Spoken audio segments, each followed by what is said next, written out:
السلام علیکم ورحمۃ اللہ وبرکاتہ۔ جب بھی آپ سفر پر جاتے ہیں تو اپنے سفر کو آپ نے اچھا کس طرح بنانا ہے اور بابرکت سفر آپ نے کس طرح بنانا ہے، میں ابھی آپ کو بتاتا ہوں کہ آپ نے کس طرح اپنا جو سفر ہے اس کو رحمت والا برکت والا بنانا ہے۔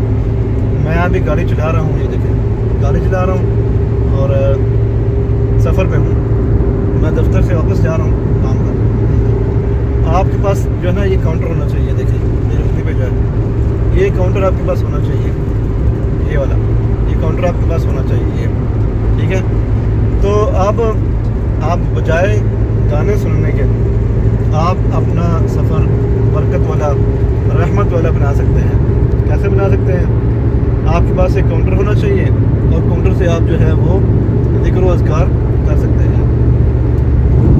آپ ذکر زیادہ لمبے نہ کریں، چھوٹے ذکر کر سکتے ہیں آپ، جیسے کہ 100 بار لا الہ الا اللہ پڑھ لیں اور 100 بار سبحان اللہ وبحمدہ سبحان اللہ العظیم اور 100 بار استغفار پڑھیں۔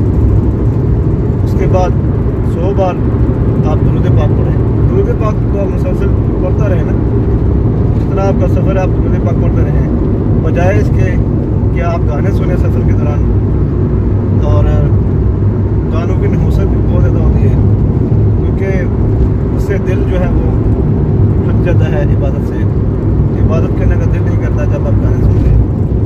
تو جب بھی آپ سفر پر جائیں اپنے سفر کو بابرکت بنائیں، درود پڑھا کریں، ذکر و اذکار کیا کریں۔